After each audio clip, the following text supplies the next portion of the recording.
welcome to Retro Warriors episode 469. Woo! As always, I'm your host, Justin Baker, and as always, I'm joined by viable human Chris Saturn. Hello. And also our producer Guy is here. Nice. Or as we'll call him for this episode, the Question Master. But you have to say it like that. I'm not calling him that. We're all gonna do that, and if we don't, we're fired. That's the rule. Call him that. I am the producer, and you just told me the rules, so. We're going to change the name to Retro Warrior. It's fine. Yeah, it's just me. I'm just like, I don't fucking need them. Dragon Quest is about dragons? I don't know. I didn't play it.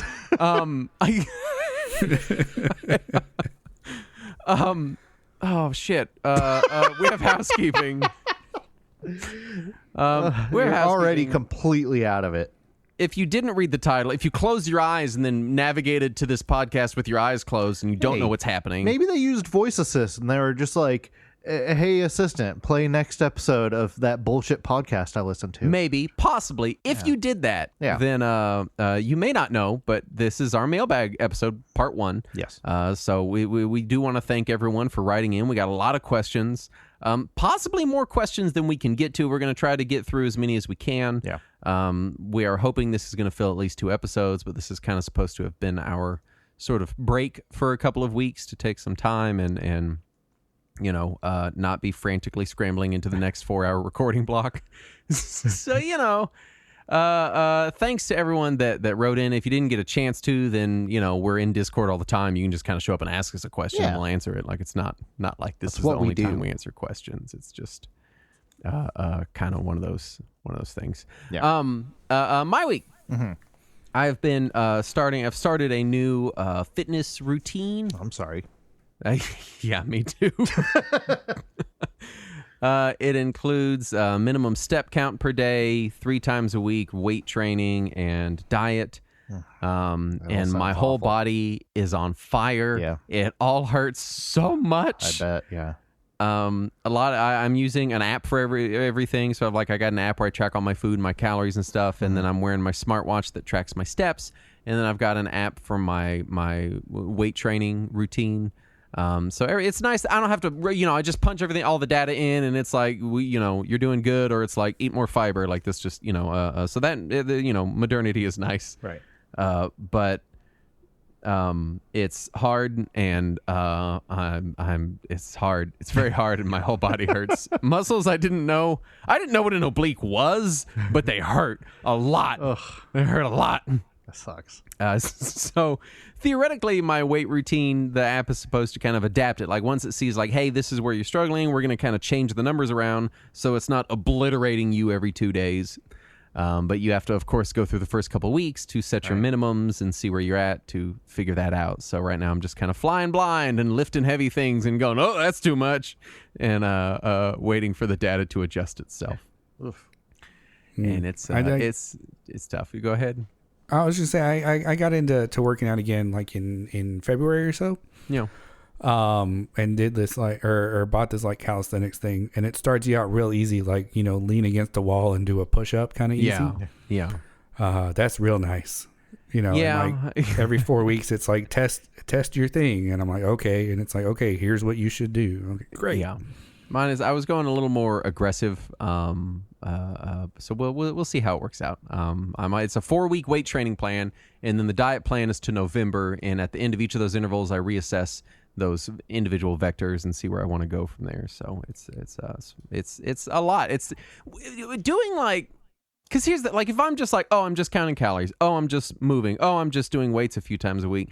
Individually, that's fine, but collectively, as like a fitness routine in air quotes, when you're getting into the groove, it takes up so much of your time. Yeah, it's so much. Yeah. I hope it works for you, I guess is what I'll say. Yeah. Best of luck. I've never found that kind of like extreme change to stick for me. Like what works for me personally is like doing one thing, and that leads me to wanting to do the other things. Yeah, I have the opposite problem where I'm like, oh, I'll count calories. I can do that for 10 years. Or I can do weights 3 times a week for 10 years. Or I can make sure I get 8,000 steps every day for 10 years. But then I'll never do the other things in exercise without diet, or diet without exercise. It's just kind of, Yeah. You know, I don't ever do the whole thing, so it's nothing's too incredible. Like I'm still eating like I have a decent calorie budget because I'm doing a decent amount of movement. I'm just trying to build better habits. But all this to say, this is taking up a huge amount of my time because when you're starting off, you're just like, fuck, I don't know how much fiber is in food. I have no idea. I don't know, you know, and it's like you want to hit all your nutrient goals and all that. And it's just a lot of meal balancing and getting used to stuff. And it's tough. Also, Lego things. My daughter's been buying Animal Crossing Lego, so my house has been very Lego oriented. They're very cute and expensive.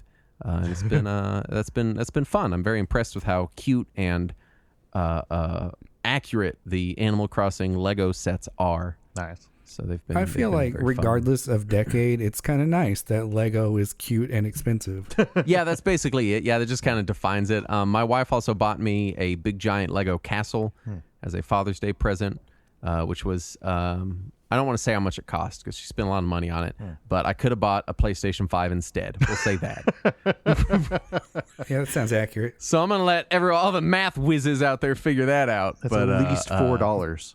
It's gigantic. It is a huge ass castle. 5,000 plus pieces too, right? It was 4,000, either 4,300 or 4,600. It was well over 4,000. It took about 15 hours of building, so it was pretty big. But yeah, that's me. Saturn, what have you been doing? I'm still chipping away at Shockman, which is so really Shock Min, right? You're like several games in. Well, I'm into the second game now, and in the first game, I think I compared it to Keith Courage. And I vaguely remember this. This one is where it starts to feel a little closer to Mega Man. So I'm starting to see where people are comparing it to Mega Man. However, the first game lets you choose which stage to go to, and the second game does not, which is the opposite of Mega Man. Mm-hmm. Yeah. But it does have kind of the platforming and charge shot and shit like that you see in Mega Man games. However, it's still very loose physics-wise. Not quite as tight. It has that off-brand platformer feel from the early 90s. Like when you play a Mario era platformer that isn't Mario and you're like, yeah, the physics is just kind of weird. Yeah.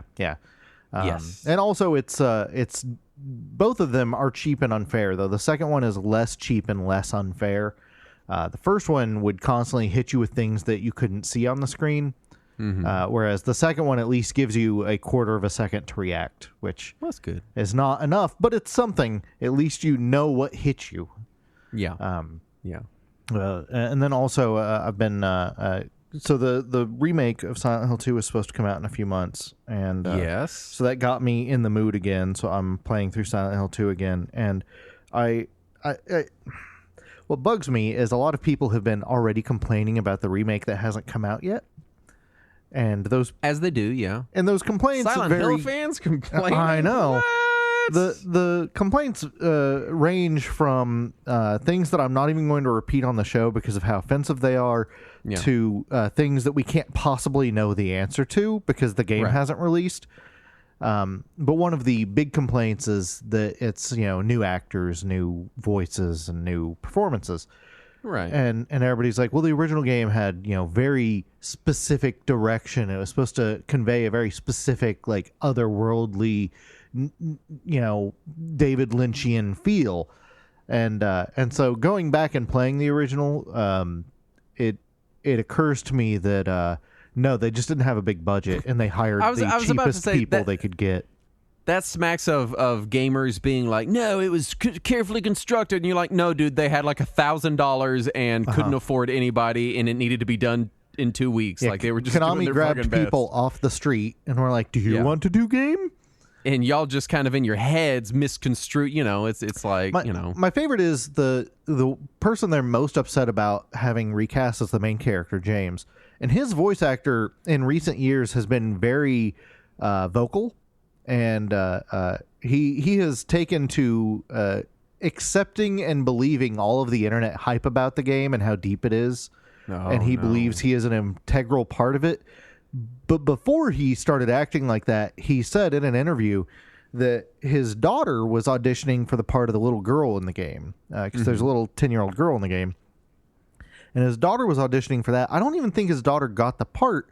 And while he was there watching his daughter audition, they're like, "Hey, you want to audition too?" And he was like, "I guess so. I don't really act." And then he auditioned and got the main character. So he's not a very good actor. And well, it sounds like he was not an actor. Exactly. Yeah. And so I don't get the whole hype around like he's the only one who can do this character. Like, no, I think someone else can. I'm willing to give it a shot. I do still like the original. I love the original. It's one of my favorite games. Yeah. But replaying it in 2024, I can like objectively look at it and be like, no, this is pretty jank. A lot of this is janky. Yeah. Well, at least you have the clarity of hindsight. Guy, you're here. Yeah, I forgot I was here for a minute. I'm just listening to you like I always do. Did you play anything this week? Sure. I played Destiny 2. Yes, the new campaign. The new campaign, yeah. What did they raise hard cap to? What does it do? Do you know? I have no idea. I'm just playing through the campaign at this point. Just enjoying your life. Yeah. Like the way that I'm trying to do it is to play through the campaign and then start doing the weekly stuff after that's done. Mm-hmm. Which I guess really is kind of how you're supposed to. Yeah, that's kind of the best trajectory, you know. Right, because the campaign you unlock like your new abilities and new class and stuff, and it was fun. I've unlocked most of it. I think I've got 6 more parts or something. It's like 35 parts. Yeah. So yeah, it was fun. It took most of Saturday to do. I think I started playing at like noon and stopped playing at like midnight. Oh wow, a full 12-hour gaming session. Oh my god. Oh yeah, I mean it was my birthday week and I have shit to do. It was great. Yes, there you go. There you go. Wait, hold on. Go ahead. Sorry. Well, no, because I'm just gonna start a regional fight. So never mind. A regional fight? What does that mean? Now I want to know. Now I demand that you start a regional fight, whatever that means. For my birthday, my cousin came into town, and she's from Houston. She picked up her boyfriend in Austin, and they came up and stayed for a couple days in my guest room.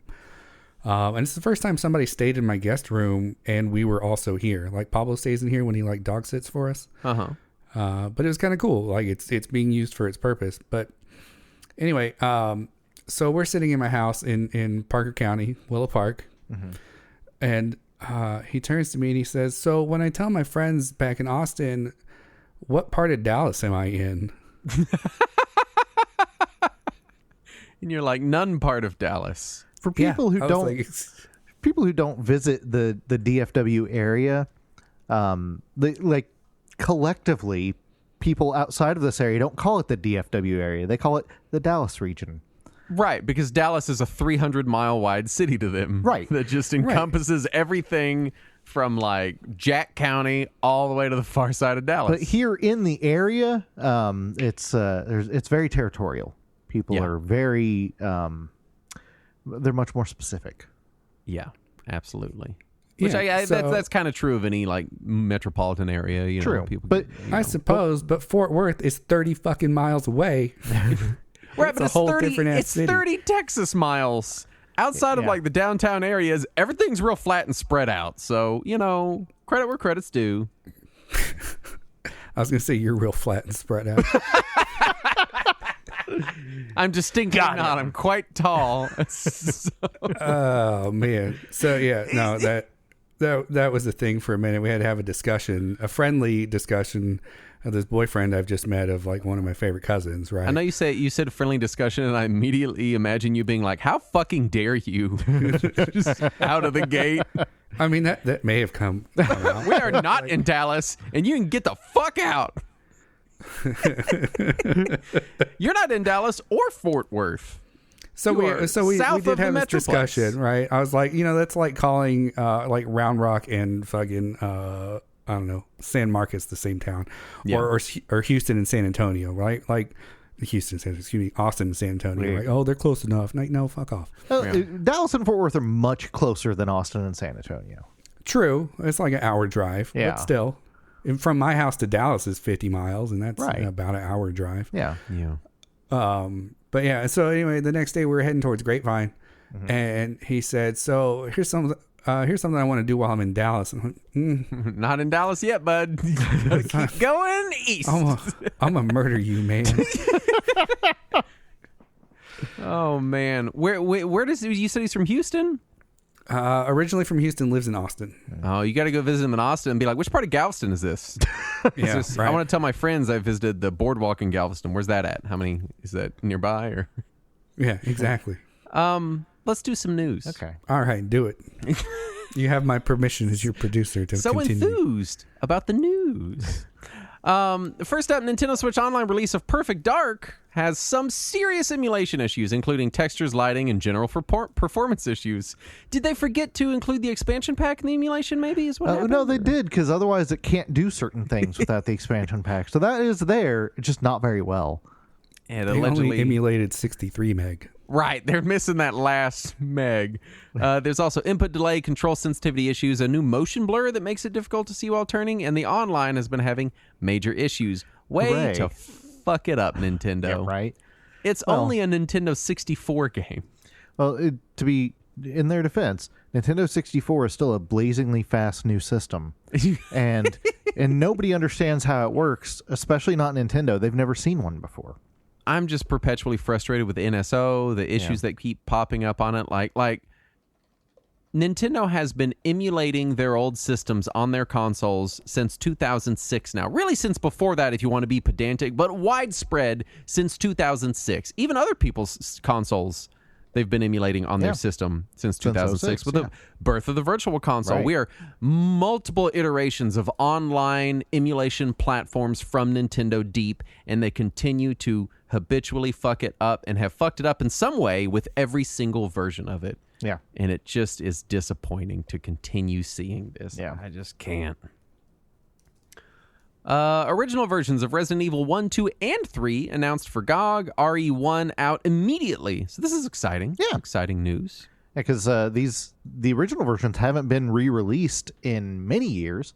The original version of RE1 hasn't been re-released since the DS port, and aside from PlayStation Network, there was the PSN re-release, I guess. Yeah. But yeah, it was the DS port, and prior to that, nothing, because they had just been re-releasing the GameCube version over and over.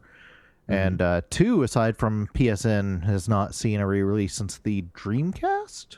Yeah. So it's been a while for these. So it'll be neat to see the original versions preserved. Also, Resident Evil 1 specifically, the team that is releasing this, they had pitched it to Capcom. It was supposedly a team from GOG pitched it to Capcom. And they are pitching it as finally a real uncensored version, because the original Japanese and US releases were slightly different from each other. One was gorier, but in black and white. And when they then later released it as uncensored, it was changed in different ways. So this will finally be restored from digitally upgraded versions of those originals, supposedly the most uncut version of it. So that's it's neat. And it seems to be doing well. I checked the GOG website. It is currently their #1 bestseller, ahead of Cyberpunk, The Witcher, and Baldur's Gate 3. So that's... Well, if you haven't seen the live-action intro to Resident Evil 1, then you don't understand why it would be so popular. I've seen it. And, I love it so much. I think I understand enough. I love that intro so much. It is. If you haven't seen it, you have to go watch it on YouTube, because it's the greatest intro to any video game ever. One of these days, because I started with the Resident Evil 4 because, the other ones were too spooky for me. Yeah. And I keep meaning to go back and play the original Resident Evils because at this point they're kind of dated to the point that I could probably handle them. Oh yeah, they're pretty goofy by today's standards. So I think I'll be all right. 1 especially. 2 and 3 still have some spooky moments, but 1 I think has just become comical with how Lego people it looks. Yeah. Marvel vs. Capcom Fighting Collection won't include Norimato in any region. I'm so sad about this. he was the business dude, right? Yeah, he was a comedian in Japan whose name is that what it was? I forgot to put down. But Norimato was a character he created. And they included that in the game as kind of a joke in Marvel vs. Street Fighter specifically, and only in Japan. Yeah. I'm guessing licensing issues would be my only apparently the comedian himself, Yoshiki Okamoto is his name, he hates that character. He hated performing it. He hated being a part of it. It was just a popular character for a little while in Japan, and it was apparently by his request that it did not make a return appearance. Well, okay then. Which is unfortunate, because I love that character in the game. It's great. One of his super moves is just him throwing a bunch of shit from his bag at people, like protractors and desk lamps and shit. And business guy stuff. Yeah, and if you kill the character with the super move in Marvel vs. Street Fighter, the announcer shouts out the name of the move and it like prints it on the screen. And that move is called Ultra Variety Private Memories. And there's just something great about the Street Fighter announcer screaming out Ultra Variety Private Memories. Yeah. And I love it. Ubisoft delisted Beyond Good and Evil and announced a 20th anniversary re-release. So that sucks. What's weird is Beyond Good and Evil is right below Baldur's Gate 3 on the bestseller list on GOG. So yeah. I guess that version's still available? Yeah, that version was... is that the re-release or is it the original? This says release date 2003. Okay, so they did leave the original on GOG. It was just on Steam. It was delisted. Okay, all right. Well, good. I mean, it's also on sale on GOG for $3, and I imagine probably will eventually get delisted here. So if you're interested, just $3 on Grab GOG. it while you can, because otherwise... For one day, never mind. No one has any time. This will not be out within one day. I hope you knew to get it. Goodbye. Yeah, because the anniversary release, which is the only version you can get on Steam now, is $20. Yeah. LRG and Atari have announced a new Bubsy collection for 2025. So if you want to play a bunch of games ranging from mediocre to bafflingly bad, which is kind of the gamut that Bubsy runs, then you can do so. I feel like I know LRG is releasing good stuff too, but I feel like they're kind of specifically focusing on, traditionally maligned stuff, which like in a Night preservation... Trap? Yes, which in a preservation, and plumbers don't wear neckties, didn't they do that? Oh, God, yeah. Which in a preservation aspect, yes, let's preserve it. I don't know if it needs to be preserved in big, giant, new, expensive physical collections. We just want to make sure we have access to it. Right. And at some point, I feel like they're leaning into this kind of like meme behavior. Yeah. Of like, oh, look at these bad games. Well, people are buying them. True. I don't know why. As long as they're buying them, they'll keep making them. Yep. New Snow Brothers game. Snow Brothers Wonderland announced at LRG's Not E3 event. So I think it may have previously been been announced, but we get to see more information about it, which is neat. That's neat. Documentation from Capcom's recent shareholder meeting shows that they're still making over $50,000 every year in royalties from the 1994 Street Fighter movie. Yep. I like to imagine that they're paying explicitly one guy with that money. They're like, whatever our Street Fighter 94 royalties are, that's your salary. And he's like, all right, let's do it. And every year he's like, shit. Getting slowly worse. And I had converted that. To be fair, I was part of those royalties because when we did our show, I bought it on Blu-ray to watch it. I'd converted that from yen to American monies. The actual headline had said it was tens of millions of yen every year, which is about 65 grand. So it's somewhere greater than that amount that it is making every year. Yeah. Fans have produced a concept FPGA console called the Super Sega that plays Master System, Genesis, Saturn, and Dreamcast games. They won't show us this prototype. No, we can't see it. But they definitely have it. No SNES games? That's bullshit. We're still awaiting response from Sega regarding the name before any price announcements or pre-orders. I will say that with any boutique FPGA hardware, I would be skeptical and wait for reviews. Right. That would be what I recommend. Or at the very least, wait for the price. If they're doing analog pricing and this does 4 systems, it should be $10,000. The guy estimated that the price would probably be in the $400 ballpark range. Well, if I estimated it, then it's right. and they said that they want to wait to see if Sega will approve them using the name Super Sega, which they're not going to spoiler, approve that. No, they're not. Why would they approve that? Right? And also a lot of people are skeptical that they can even get GD-ROMs to work on it. You know, $400 is kind of in the ballpark of a Mr. setup, which will do all this and more. Yeah. And not require physical media. Right. So I'm just throwing that out there for anyone that's like, hey, this looks cool, but I don't know about FPGA. There are FPGA options that run on ROMs and disk images that are going to have Does Mr. do Dreamcast? doesn't it? I don't know. Maybe I'm thinking Saturn. I think they added Saturn. Do Saturn now. Yeah. I don't know. So okay, jury's out. I don't know if it does not do Dreamcast, then that makes me even more skeptical that the Super Sega can. Right. If the Mister community hasn't gotten that core working yet, then I don't know that a private group. I don't trust that they have yet. I think it's going to be a Polymega situation. Right. Is my immediate. And again, no shame to these guys. Maybe they're wonderful programmers and they have figured it out. But that's my immediate knee jerk. Is like. Yeah, you say you have FPGA cores for systems that don't have FPGA cores yet. If that's what you're saying, I don't trust it yet. Yeah. We'll see. We'll see what happens. But again, maybe Mr. does do Dreamcast. I'm not sure yet. Yeah. I'm not sure. And finally, the developer of the NES game Mr. Gimmick says no one from Sunsoft even reached out to him before announcing the sequel. And then Sunsoft came out and they were like, yeah, we're going to do better. Sunsoft, do better by fucking hiring the guy. Right. Just go. That's how you do better. Yeah. You go, hey, contract you want to him right now? make the sequel? Let him make a just, game. Like shit, man. Even if it's not this game, let him make a game. Yeah, I mean, if Sunsoft is really bad, let him show up and make something.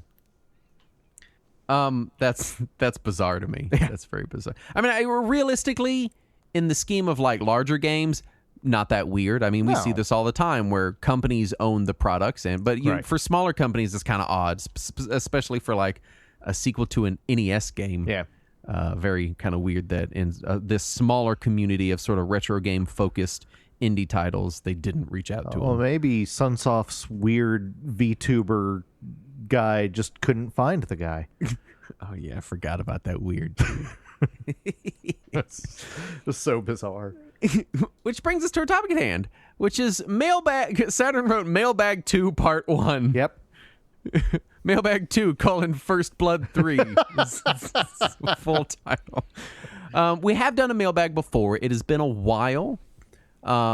This one, I will say, was a lot more successful, at least as far as number of responses, which, thank you to our community. Yeah. I don't know if that we means filled that up 2 episodes last time, too, and they were extra-sized episodes. Did we get 2 last time? Oh, yeah. I don't remember getting this many questions last time. I don't know how many we got. Questions. But I do remember that we had 2 episodes that went over on time last time. Yes. I forgot about that episode, and now I wonder if some of these are repeat questions. I'm sure some of them are, but like specifically, like people are asking them because they want to reference a joke you've already made. If I've learned anything from these new mailbag questions, it's that, because here's the thing, in internet media, which I have worked in professionally before and now work in as a non-professional, I guess. Yeah. The rule is you're supposed to really annoy people with stuff and repeat things all the time. But there's this natural human inclination where, like, me and Saturn will be like, oh, I told that story on the air, and we feel kind of self-conscious about it because we told that story a year ago. Yeah. And we're like, people already heard that. No, they didn't. People, it's really easy to listen to a show every week and still just kind of not hear a lot because people are commuting, they're doing chores, they're working, they're doing whatever while they're listening, and we're just kind of background noise a lot of the time. And one thing that I have learned in doing this show for so long, because we've been doing this show for almost 10 years now, is that the older you get, the weirder and fuzzier your memory is. Yeah. That's and too. So you'll go back and try to remember something that happened 35 years ago, and maybe you remember it differently than you did 5 years ago, which sucks because then you give it slightly conflicting information on the show. So who knows? Maybe we'll answer them completely differently. Reality is just a construct, built by our 5 senses. And what is life? So the format is that Guy is going to read questions, but we get to game show style select from categories. So, Guy, do you want to set up how this is? Also, I was just looking back. The previous mailbag we did, we had done a mailbag episode as our second show of the night on September 4th of 2020, and we had so many questions left over that we spilled them over into our first show of the night 2 weeks later. Even weirder. Yeah. That is weird. So at least we planned out this time to do them both in one night. Well, Guy, do you want to set up kind of the I guess how this is going to go? Sure. And thank you to you too. You volunteered for this position. This was a non-zero amount of work for you as well, collating all these, because I've read a couple of these, but we've not read the vast majority of these questions. Yeah. Sure. Yeah, I've got a little spiel to give. So, first off, let me say that to anybody who hears their question and it doesn't sound like you wrote it the way you wrote it, I did some editing. Some of it was paring down of long stories that don't really add to the question because there were so many questions. Yeah. And then some of them are just like, hey, I wanted to write in and say hi to Justin and Saturn. Like, that's not a question. Sorry. But I would encourage happens. both. I would encourage both the Justin and Saturn. Yeah, to we're going gonna to go back read through the them after questions. this. Yeah, we plan on it. Yeah. There's a lot of sweet stuff, a lot of personal stories that were shared that aren't going to make the show. So for sure, to you two specifically, go back and read them. Yeah. A lot of the longer ones, especially our email write-ins were particularly long in those ones where the questions were particularly like question number 1 in bullet point, but then a thing before it. I did go through and read all the thing before that, so it was very nice. I didn't know you cut all of the emotion out of all the questions, though. So we'll see. Yeah, Did you keep names on them? Or are you like this question from so and so, or is it like I kept names on all of them. Yeah, That's good. okay, cool. I know some of them. That's another thing. Some people sent in multiple questions, and they got split up, or they were over multiple days or whatnot. So you'll hear some names, multiple times. I promise not because we favor them. They just asked a bunch of questions. Yeah. And I think that's it as far as like stuff precursor. As far as format, I found that they generally fell into 4 broad categories. You've got gaming questions, non-gaming questions, what's your favorite X, and then desert island questions. And sexual. So many desert island questions. So what I did was I categorized all these as best I could. Like I said, I split up. Some people asked a gaming question, a non-gaming question, things like that. Sure. Yeah. There are less desert island questions than like gaming questions, for example, is the largest category. What? I know. Who would have thought? I am shocked that people that listen to the show know anything about gaming. That's crazy. Right. Well, there were some questions that got thrown out. Like the one that's memorable to me that got thrown out was somebody wrote in and said, "What's the white stuff in bird shit?" I know this. Yeah. So I'm a little upset you would not include that because it is urate. It is the urine of the bird, and it comes out in a white, viscous type of material instead of regular urine because birds don't urinate the way that we do. Lizards also have urate. So there you go. There's the answer. Yeah, I think they said. I think it's more shit. What's your opinion? And my feeling on that was, you can Google that. I'm sorry. My feeling is that one I did catch as I was scrolling, and I was like, oh, I can't wait to answer that. So I'm glad you brought it up anyway, because I would have been disappointed if I didn't get to explain that I already knew that one ahead of time. Awesome. Well, So maybe you'll again go through, read all the questions. And here you thought wanna, you wouldn't be good at Jeopardy. If you want to clarify one on the next show or whatever, in like 3 weeks, go for it.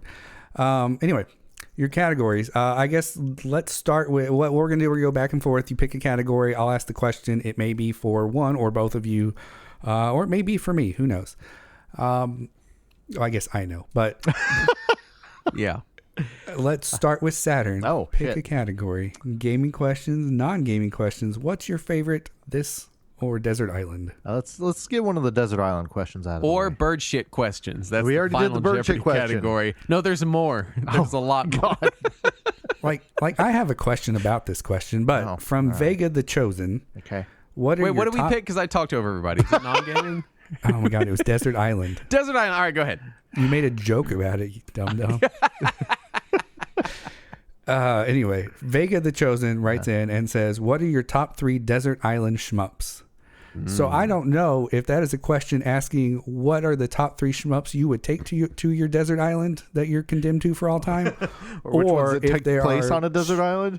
right? Yeah. Are there shmups that take place on a desert island, and should you limit your answers I to could get just close, those? and I think I can do both categories. Yeah. right, I go. would say that there is that one stage in Parodius that looks like it's on a desert island. Yeah, and that's that a would good definitely be the top shmup that exists on a desert island.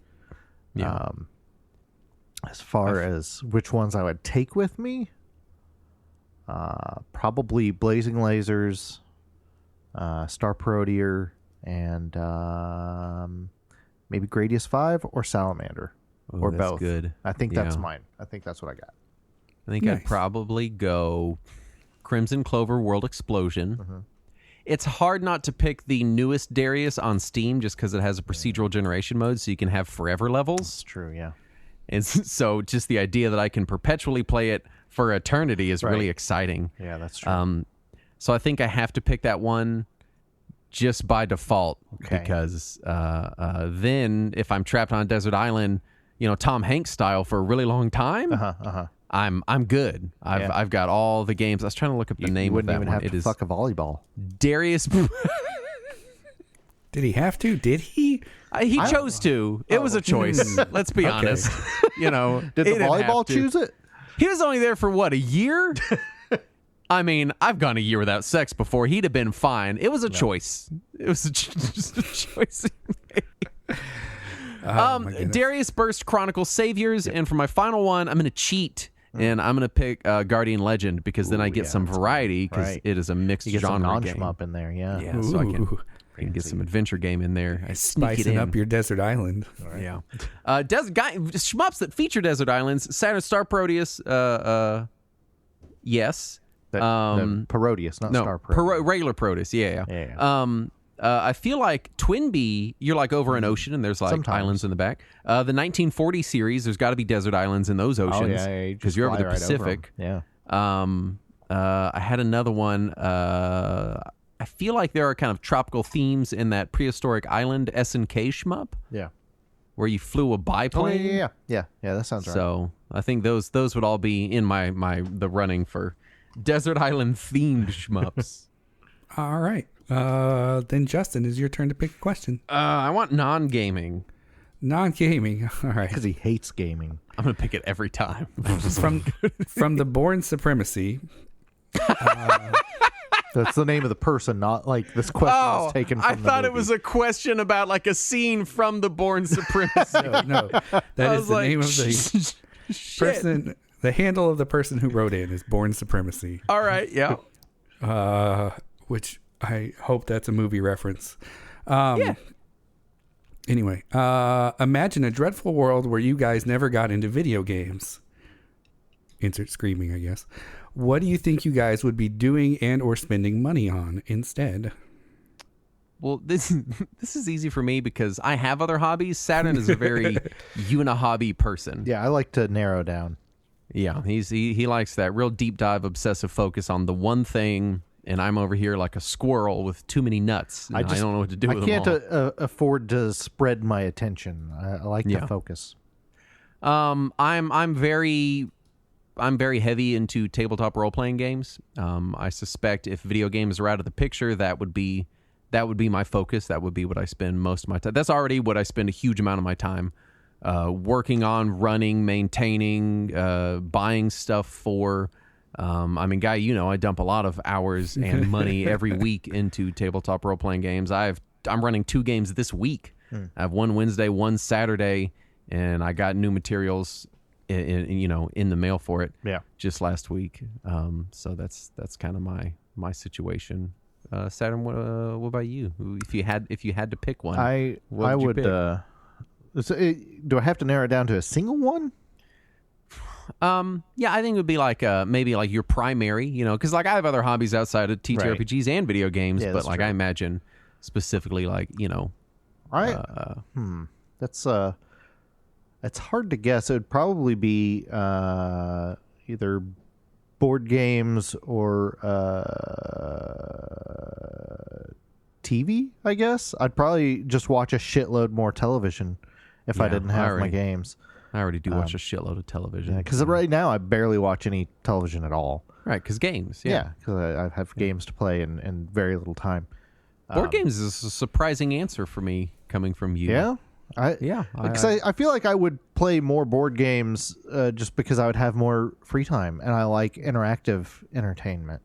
Yeah, and that's one of the few options that are out there that are not video-y. True, very true. I do like board games. Yeah. I have some board games. I just never see anyone to play them anymore. I used to play them pretty often. And I think if it weren't that, it would either be obsessing over game shows or going to theme parks. It's one of those things, but I don't know definitively which one would have taken over. Yeah. All right. guy. Nice. I think I would just watch a fuck ton of movies. Yeah. I've never I been a think fan that's of movies. that's what I would be do. I've That would always be do. Wow. Statement. I've never been a fan of movies. see it's weird. Like I'll watch movies and I enjoy them, but I never go out of my way for them. And even from when I was really young, I would always be like, "This is too short. I'm not getting enough information. I want a full length TV series and not just a single movie. There's not enough time to build up the characters for me." I've always really enjoyed movies that do the classic, show don't tell kind of thing. Yeah. And I like when I come away from a movie not having a full picture and I get to fill in a lot of it in my head.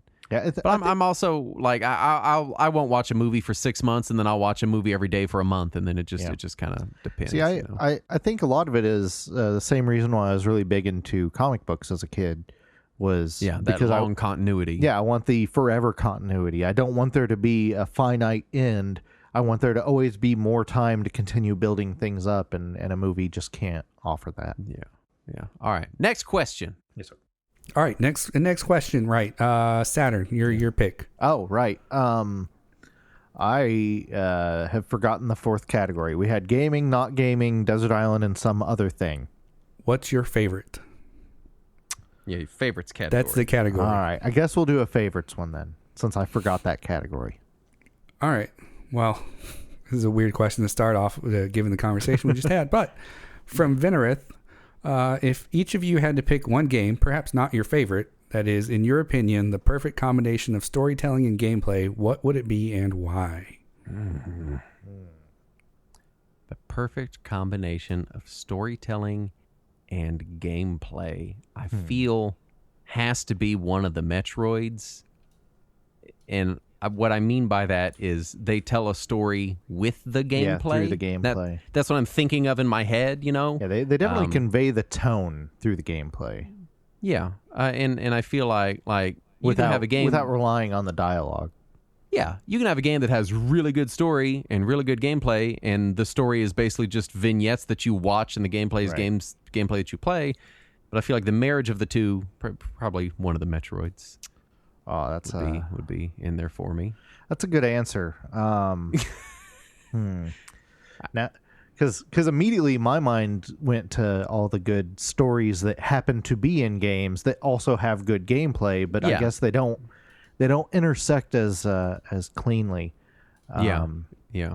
I feel like really any emergent gameplay type game, your roguelikes and stuff are very, very good about generating interesting stories and marrying the idea of stories being made through playing of the game. I'm going to go slightly obscure and use One Shot because or Doki Doki Literature Club, one of those two, because they're both games that feel like they're just regular ass games and eventually start telling you some of the story outside of the game itself, like forcing reality into the situation. Like in One Shot, at one point, if you're playing maximized, it reduces the game to a window without you controlling it and changes your Windows wallpaper to part of the game. And you have to move the window around to navigate. Yeah. So that forces gameplay into the story and forces reality into the gameplay, which I feel is playing with the gaming medium to tell a story in a way that you don't normally see. So I would go with that. Yeah. Awesome. Exciting. All right, Justin, pick a category. Non-gaming. Every time. Right. I love the non-gaming ones. I feel like we get to talk about gaming. I feel like we get to talk about gaming. We've talked about gaming for thousands of hours. All right, this one is 2 questions. Oh. So first question from Fluffy the Sock. I guess they're both from Fluffy the Sock, but just taking your suggested question here. How did you all meet? Everyone from the network. Oh, so I met Saturn because we worked at Staples together. Yep, that's true. I met Pablo in high school.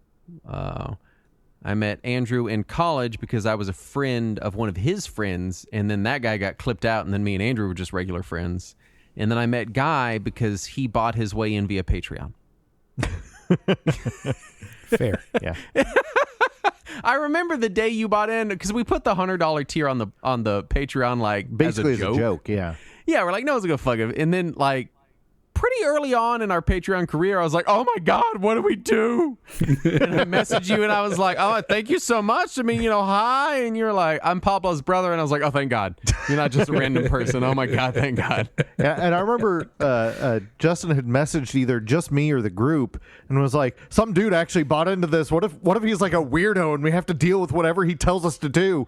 There was a panic moment. There was also a period where we used to have a $50 tier where you got to pick one of our topics every month. Yeah. And I'm so glad we got rid of that before anyone took it. Yeah. Before we had to do bubble bath babes or something. Yeah. It's just Sunsoft Batman once a month. Yeah. Pablo, I went to high school with Pablo, and he lived in my neighborhood at the time. So we rode the same bus, and Saturn. I met you at Staples. Yeah. But we barely talked outside of, occasionally, because our shifts didn't overlap a ton, so we chatted a little bit before we kind of had opposing shifts. We were sort of the two main techs for a period there. Yeah, so I would chat with you before I left, and that was about it. And then Andrew got a job there, I think through you, or he just started working there because he knew you were working there or something. Yeah. And then I never talked to him at work, and then he became friends with a guy that I helped get a job there because he was perpetually unemployed. And then that guy brought Andrew to a group thing, and I, started hanging out with Andrew. And then like a year or so after I got to know Andrew messages me and was like, hey, I'm doing this podcast thing with Justin. You remember Justin, that guy that used to work up there? And we need a third guy. Do you want to come do that? And I was like, I guess, sure. I remember you came to Courtney's apartment. Yep, that's where we recorded. And I was like, who's coming? He's like, Saturn. And I was like, that guy worked with the Staples? And he was like, yeah. And I was like, oh, okay. I guess he's nice enough, I suppose. Yeah. And then I showed up and we did a thing. And then through that, I got to know you better. I got to know Pablo eventually and Guy eventually. And that was just through the show, essentially. Yeah, and then granted, that was a totally different podcast. Those three podcasts ago at this juncture, So, what's the part 2 of the question? On a related note, is Andrew Justin's older brother, who is a few years older than him and shares one parent and wouldn't let him play video games when they were kids, or is he someone else? If someone else, I've been confused this whole time, and does Justin's brother still play video games? I love this question. I love the idea. I did see this one in the chat. Me and Andrew have been laughing about it privately since. And like today, he was like, I'm not your brother. Andrew is not my brother. We are not related. I did not meet him till I was in college through a friend of a friend. We both, I think, worked at Circuit City at the time. So that friend of his worked at Circuit City. And then I think he didn't get Andrew the job, I don't think. But Andrew also started working there. And then that friend ended up being aloof and weird, and me and Andrew just started talking. So no, he's not my older brother. My older brother has never been on the show. He does still play video games as obsessively as ever. So he's my brother's been a very static person since he was young. He was like, I like video games, I like Pokemon, I like Super Smash Brothers, and he has not deviated. He's just kind of been in that pocket this whole time. Yeah. He does still very much play video games. Every time a new Zelda game comes out, he's like, I beat it in a day. And I'm like, okay. Me and Andrew are not related by any metric that I've ever learned about. We have not taken a DNA test, but we're completely unrelated individuals. Just friends. All right, Saturn, your turn for a category, sir. Oh, I am going to do non-gaming just so there will be less of them for Justin to choose later. No, how dare you? Yep. All right. This one, I didn't see a name on it. I think it came from email. It says, if you were at a middle school lizard convention, what type of lizard would you purchase? This is a Talking Wizards reference because for people that don't get Talking Wizards and for Saturn who doesn't listen to it, we were in the middle of a show and Andrew shows up every week and I'm like, what have you been doing? And he's like, I don't know, I watch TV, I play Assassin's Creed or whatever. And then all of a sudden near the end of an episode, he'll drop some weird ass fucking line. And we were like almost at the end of the episode and it was kind of meandering. We were like, all right, I mean, what do you want to talk about? You know, all right, I guess we'll get out of here. And he's like, real quick, my middle school ran a lizard convention.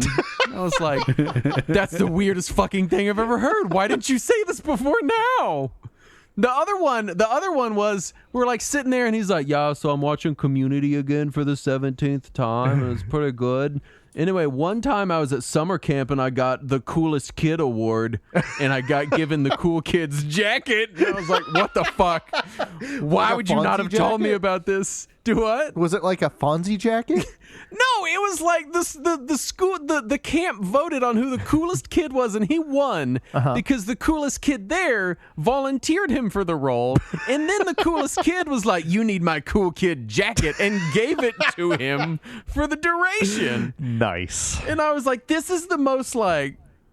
Fucking like 90s sitcom shit I've ever heard. And he's just over there like, y'all watching Community again, it's pretty good. And I'm like, Andrew, you're full of this weird shit. You won't get it out there, man. What was it? Sounds like something that would happen on an episode of Salute Your Shorts or something. What was the fucking question again? Which lizard would we be at a middle school lizard convention? I think it was which lizard would you purchase? Would I purchase? Yes. I would not. Conventions? I mean, it's a convention, yeah. So, yeah. The weird part is it was run by a middle school. It is weird, yeah. I don't think I would be purchasing any reptiles from middle schools. I think that's a recipe to get an unhealthy animal. I need to know what the proceeds of the lizard purchase go to before I go to the middle school, obviously. Like, I like to imagine the middle school just caught all these lizards and they're like, what do we fucking do with them? They're like, have a convention. But does the money go to a general fund or does it go towards like the purchase of new textbooks or... Because if it's going to the sports team, I'm not buying anything. Well, let's be honest. It's going to the sports team. It's in Texas. It's going to the sports team. So, no, I'm not buying this would be in California because he didn't move here to high school. So. Well, then maybe it was going to the purchase of a new computer lab, in which case I will buy an Anole.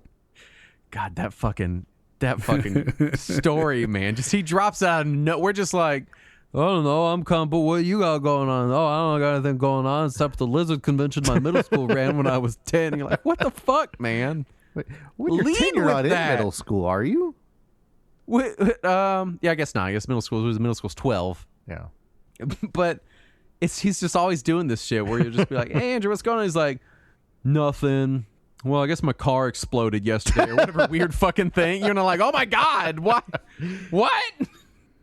I think he does it on purpose. Andrew's life is eventful, but he doesn't seem to recognize it. No, he'll be like, is that weird? I'm like, it's very weird, dude. All of your shit is very weird all of the time. Yeah. That's good. That's a Talking Wizard reference that was so good that I didn't know it was a Talking Wizard reference, so it made the cut. I think I kind of took over that question, but I think it's my turn. Yeah. It is your turn. I'm going to take a gaming question to take away all of Saturn's Saturn actually questions. had to answer. You said, I'm not going to buy a lizard. That's true. Yeah. All right, no, I'm not going to buy. I would buy the cheapest lizard there then that looked healthy. I'm not going to buy a lizard from a middle school. It's just no, not doing that. All right. Did you say gaming question? Yes, so that Saturn has no gaming questions. All right. No, he's going to have some. Our first gaming question from Khonshu: who's the badder dude, you or Saturn? Is this a gaming question? In this, I feel like this was in disguise a not gaming question. Well, I don't know how we would quantify bad. Can I modify this question to be what are their names? Blade and oh god, what's the other bad dude's name? Razor? First Something off, like it's that? your show. You can do whatever you want. But second off, no, I'm leading it. You can't answer the question. Oh, define bad. No, you. How is bad defined personally to Justin Baker? And then which one of you is the most? And Striker are the two. Oh, I was not aware they were named. They are. Okay. I don't know how to answer this. I don't know. I don't know that even right, the bad dudes know can who I is help the you? baddest betwixt them. Can I help you frame the question then? Yeah. Which one of us would be more capable of rescuing President Ronnie? I've played I can't even play the video game version of it without like cheats and infinite lives. I can't get through the first level.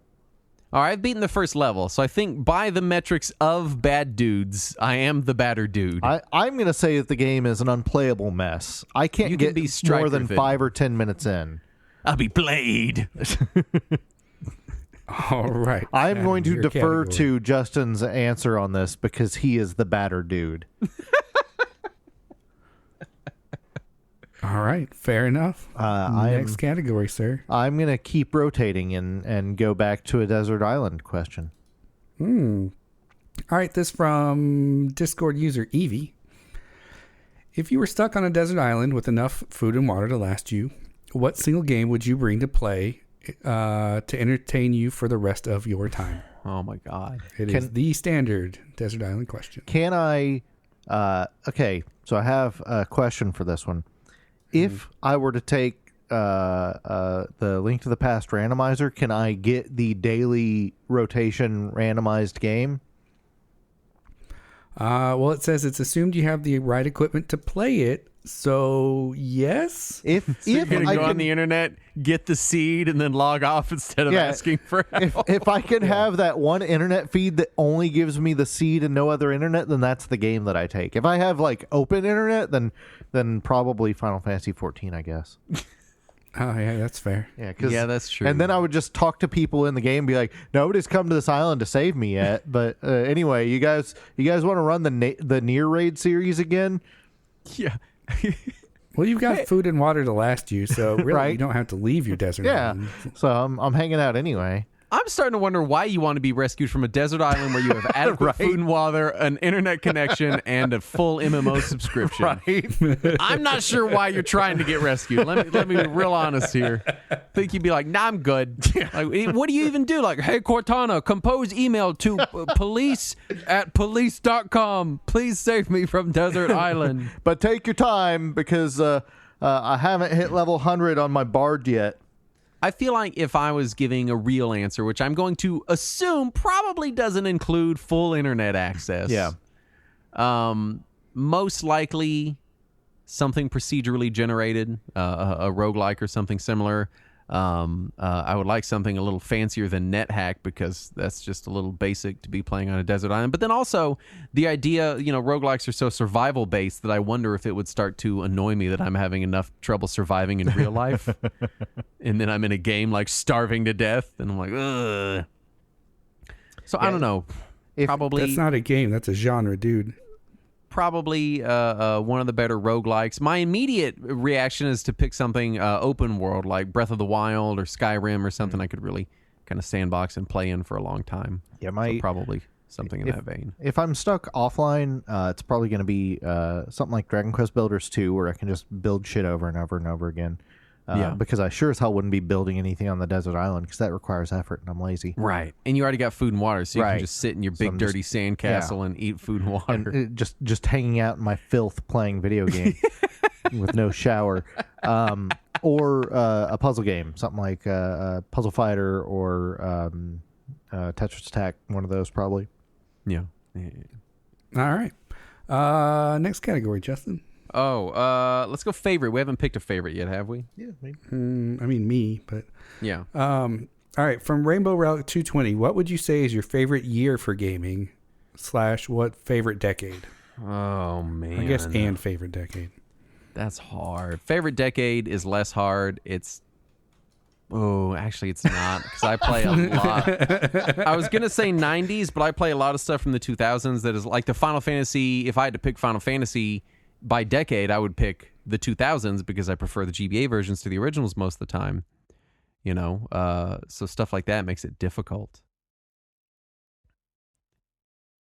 That's tough. That's tough. I want to say like 90s, but I play a lot of remakes from the 2000s that are remakes of 90s games. Yeah, see, if you count the remakes, then I would definitely go 90s. Yeah. As far as favorite specific year, I believe I think it's 94. Mm-hmm. I'm going to go 94 because I think that was Super Metroid, right? Or was that 93? It was around there, somewhere around there, for sure. But I'm gonna claim 94 anyway. That's just gonna be my year, and I've claimed it, and that's my year now. I don't know. I guess I would go. It's hard not to pick stuff. Like 97 was what? Final Fantasy 7. Yeah. Was that Half-Life? No, that was 98. Was that 98? I don't know. I want to say It'd probably end up being one of the late 90s, although I don't know. I say that, but then in my head, like, I don't play a lot of stuff from then. I play a lot of stuff from later. I have no idea. I have no idea how to answer this. I'm noticing a pattern in Justin's answers when somebody asks for a specific thing, and he's like, probably something around this area of stuff. So 94 is both Super Metroid and Final Fantasy 6. So I'm sticking with 94 as my answer. Nice. I don't like favorites. I struggle with favorites. I famously people are like, "What's your favorite such and such?" And I'm like, I have no idea, but I can give you 20 of them that I like, and I can't. I struggle so hard with. What if you had to narrow it down to like top 3-ish? I don't know. I still don't. I don't know. Like 98, 2003, and maybe something a lot newer, like real modern, Like 2038. Like, yeah, like 2030, like post 2010s somewhere in there. I couldn't tell you specifics without looking up games. Yeah. All right. If I were to pick top 3. I'm sticking to 94 and 90s. That's my answers. There you go. I guess Nice. I'll pick those 3 years and 2000s. And then people can just narrow down themselves. Yeah, we'll have a follow-up mailbag. Whose turn is to pick? Saturn. Oh, yeah. I'm gonna do a non-gaming again to force Justin to stop picking it. All right. This one is from Gorthum. Uh-huh. Dear Justin and Saturn, congratulations on nearing episode 500. Yeah, we're getting pretty A close. remarkable achievement. Oh, my gosh. Over the years, you've amassed a wealth of knowledge in the gaming world. My question is hopefully pretty simple. How can I combat hard water in my shower? You can you can do that at the hot water heater level. Yeah. You can. Yeah, by there's turning the softening water up, it systems. gets less hard. It's only when it's frozen that it's really hard. You can also, they sell this thing, and it's a post-shower spray. So when you go to get out, if you have real bad hard water, when you go to get out of the shower, you keep the bottle in your shower next to your shampoo, and you just kind of spritz your shower, and it keeps hard water from forming. So there you go. There's your real answer. Oh, yeah, I need to get some of that stuff. You just turn up the heat, and then once it melts, it stops being hard. But if your water's real hard, you might need to do a home-level water softening system. They exist. They do, Unless you're in an and apartment, then you can't do shit. Real They're all answers right. about hard water and bird shit. That's right.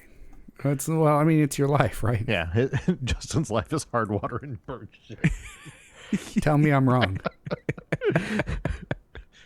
All right, Saturn category. No, that was mine. That was Saturn's Oh, category. God damn. I'm sorry. Justin. I want, let's do another favorite. I want to keep doing favorites until I get one that I can actually answer adequately. All right. So this is from Sega Master System Riker. Mm-hmm. The system was in parentheses. So. My question is, what are your guys' favorite favorite handheld consoles of all time?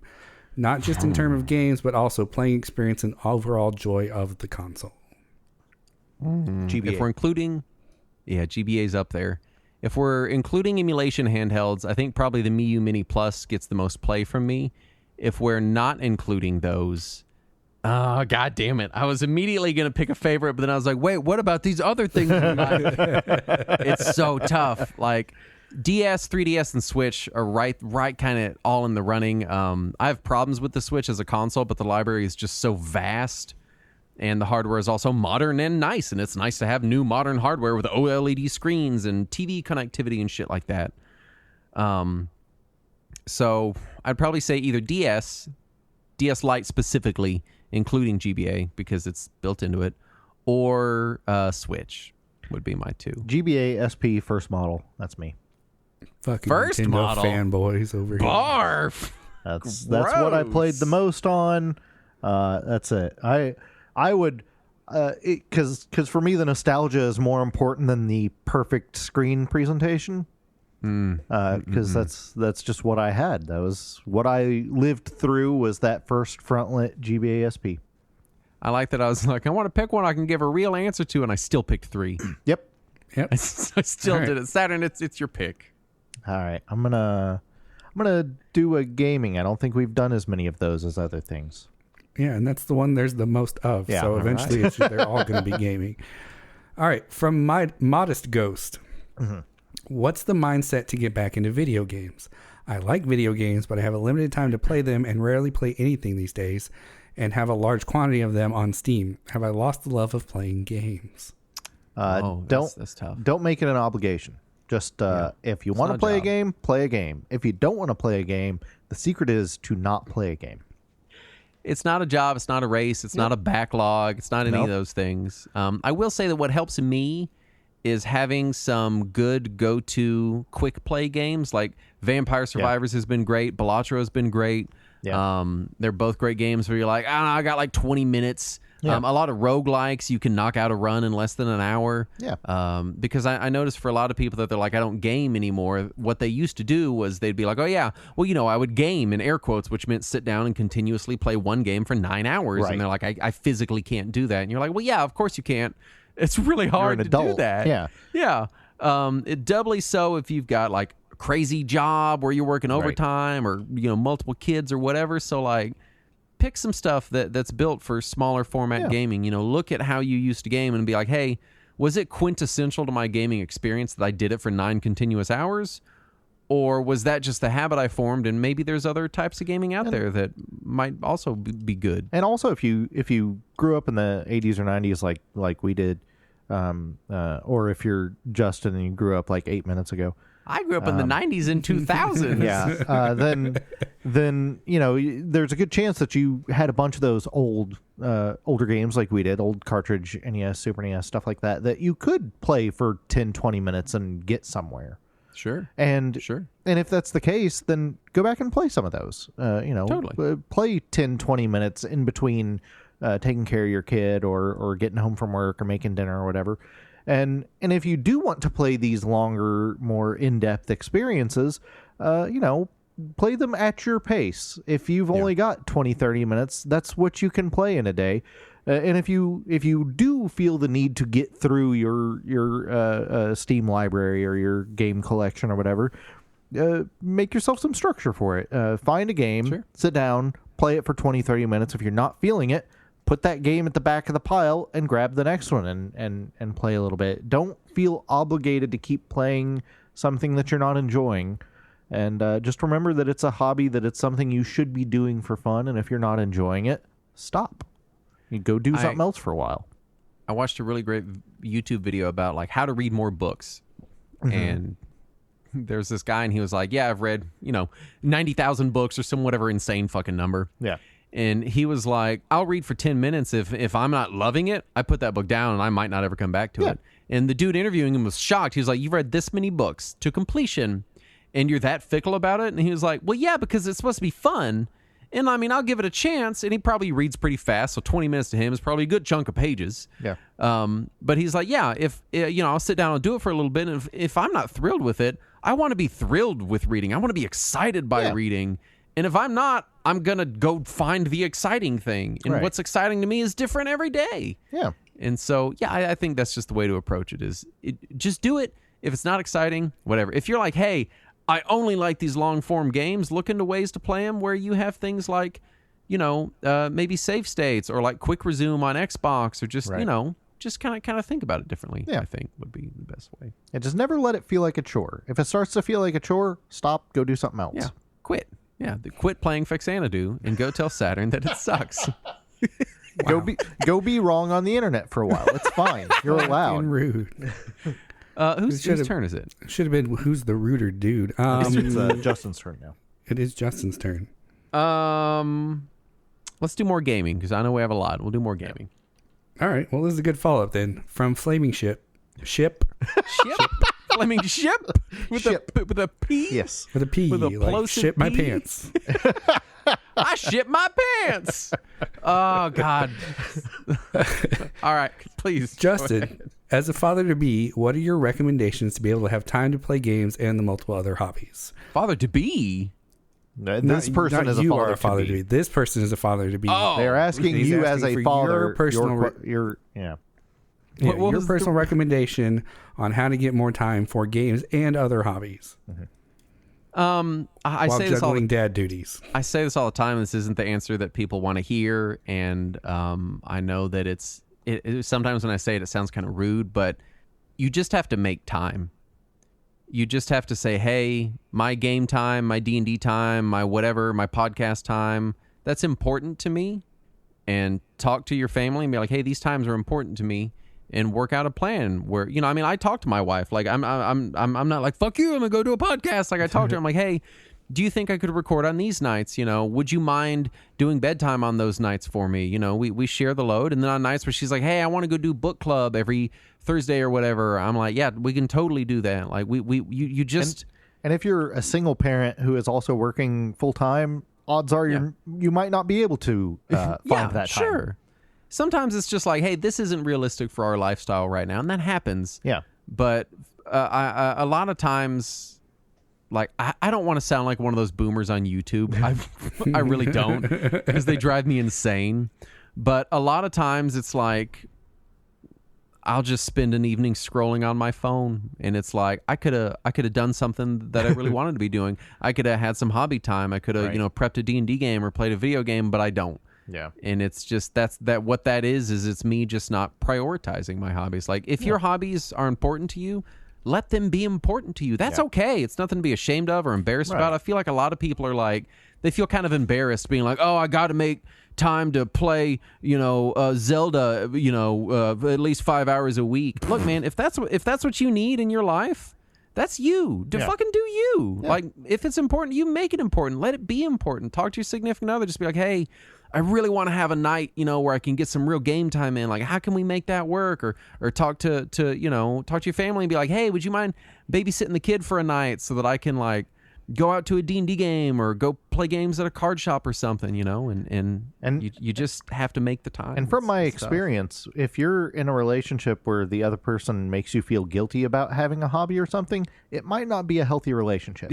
Yeah, you might need to talk to a professional and be like, hey, we need some help. Because all of my relationships ended up in that point where I was like, I felt really guilty doing any me time stuff, and that might not be healthy for you.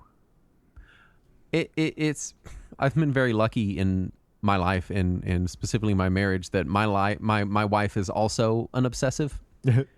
And so we will often try to cater to one another's obsessions as they occur, because we understand that this is just how we like to operate. This is how we like to enjoy life, is these little obsessions that pop up and go on for an indeterminate amount of time. And then eventually they become a thing that maybe we do every once in a while. And then maybe we swing back around to it and it's a big thing for a little bit. And that's just sort of how we run our lives. It's just, if you want the time, make the time. If you might have to sacrifice in some areas, you might have to be like, hey, maybe I'm not going to do this other thing because I want to have some me time. Some, self-care is I think the term we use nowadays, right? And maybe you make don't some self-care time. Maybe you don't have the time. Maybe your life is structured in such a way that you literally don't have the time, and that's okay.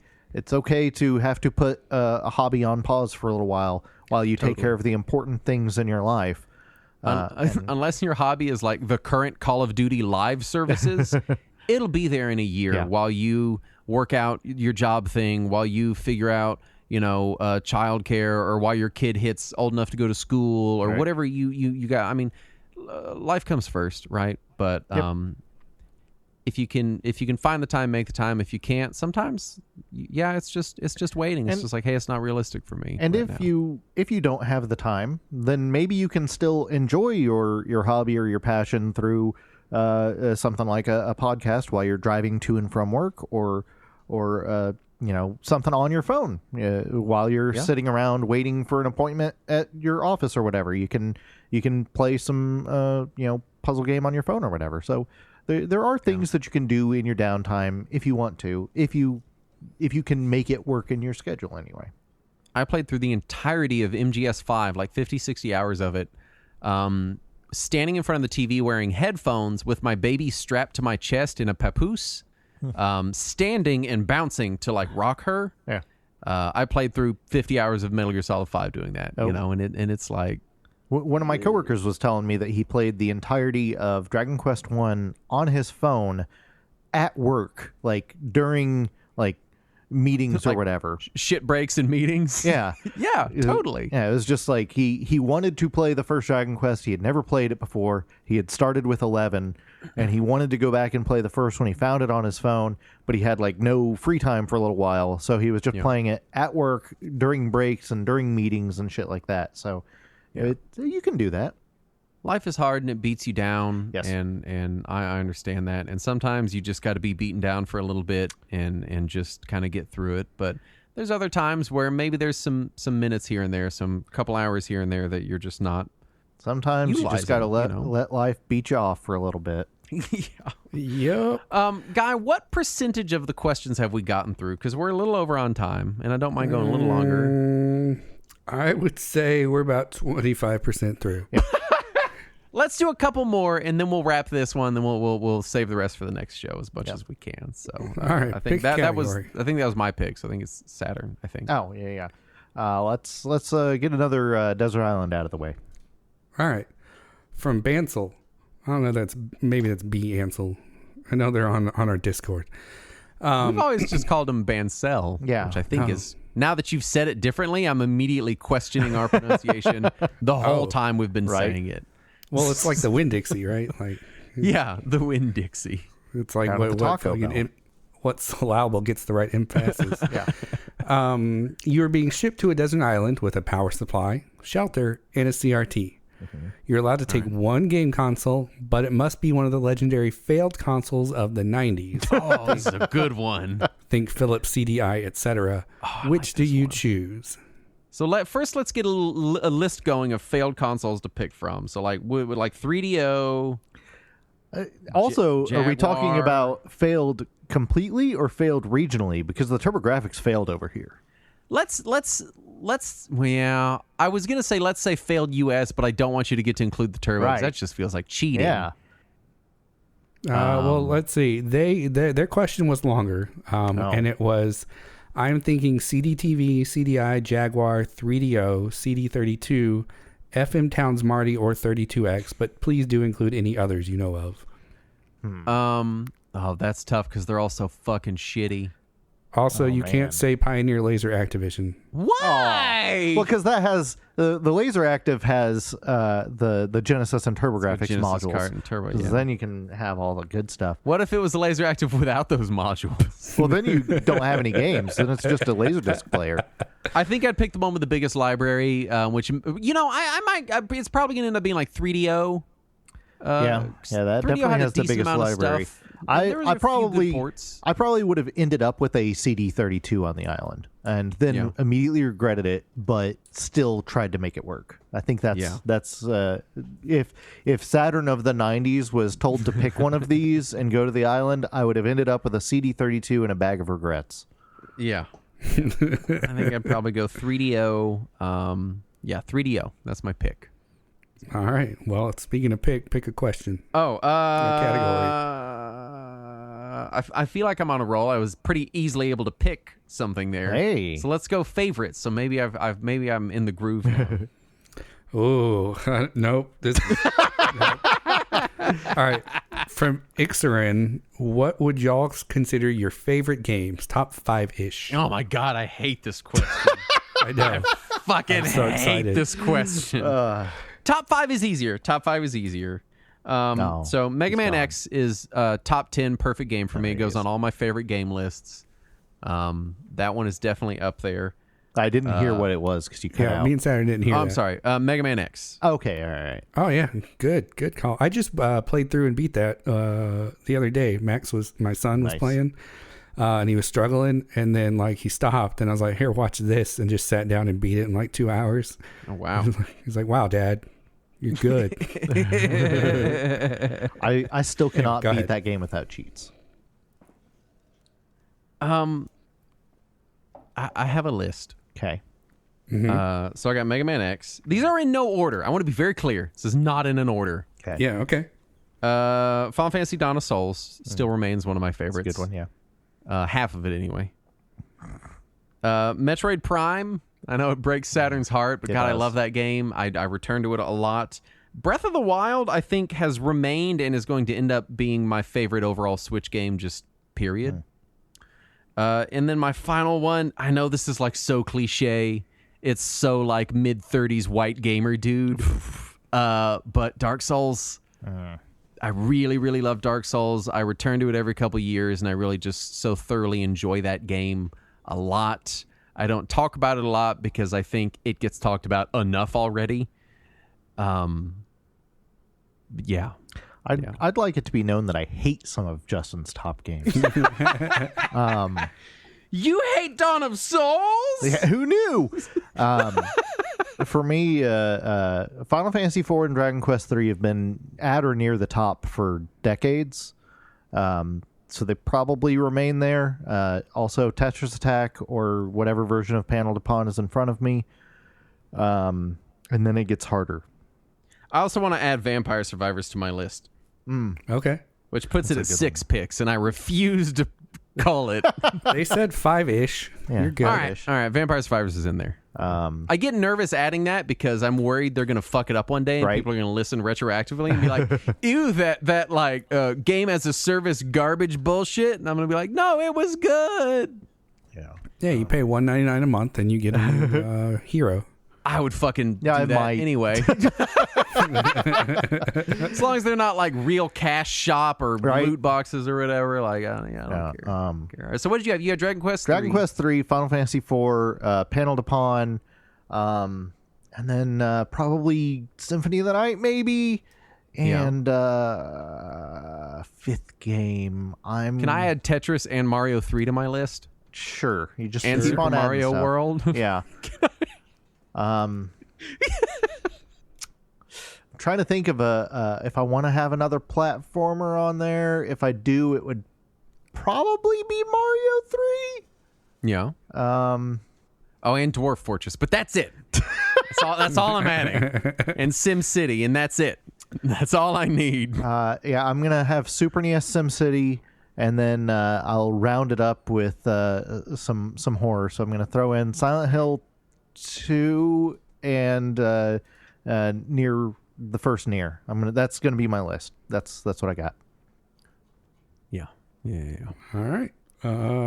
Okay. Well, just to give you an idea, gaming questions, there's a bunch left. Non-gaming, what's your favorite in Desert Island combined? There are about 20 questions left, and Holy we got cow. through 16. Dang. I have a question. Uh-huh. Have you been to our Patreon at patreon.com/retrowarriors, where you can get cool things like Talking Wizards, uncut versions of this show, which probably have a bunch of weird things where our internet went in and out and Yep. it hasn't been fully edited out yet, but I swear it's still really normally very good. Because you can do that. We have that, and you can do it with us, and it's a thing. You can And we do it love with us. That's the back That of is- the box. That is quote. not actually a tier on Patreon, by the way. Yeah, I was gonna say that's Absolutely also not a $1.99 a month. We want to thank again everyone for writing in, for the kind words they shared, for a lot of people shared a lot of things like, you helped me get through my day, your show is important to me, and that really means a lot to us. Yeah, it's super nice. And so it's really great to get that feedback, and it's all very nice feeling. Again, thank you to Guy for sitting down and editing like 70 questions down. I'm sure that was a task, and we want to thank the following patrons. Guy, do you want to thank patrons with us, or you just want to listen to us do it? No, I want to listen to you do it. Okay. All right. We want to thank the following patrons, starting with Nico. And Asher. Is she true? Ross. Nicholas Grind. Richard. Nick W. Amish Priest. Space Bruce. And Blackened. And I would also like to thank Justin for giving me all the easier to pronounce ones. You did Very get the kind. easy ones. I did it strategically as a kind gesture. So hopefully this all kind of edits down with our weird. We had like 5 internet mess ups. Yes, this episode, between- so that's always- Is that the same way they strategically made Silent Hill 2? yeah, Yeah, that's how they did strategic. it. That's how they did it. Strategery. Anyway, we'll be back next week with some more questions. Yes. Hopefully we can get through more of them faster. Maybe near the end we'll do it rapid fire. Oh, yeah. If we get near the end, and like if there's less than like 20 or 30 left at the end, maybe we'll just fire through a bunch. Yeah. I'm promising that now. We'll see if it happens next week or We not. will force Justin to give one-word answers to things. I'll do it. It won't make sense, but I'll do it. Pie. Yeah. Bad dudes. Bubble bubble. Anyway, thank you so much for listening. We'll be back next week. And as always, let us cling together.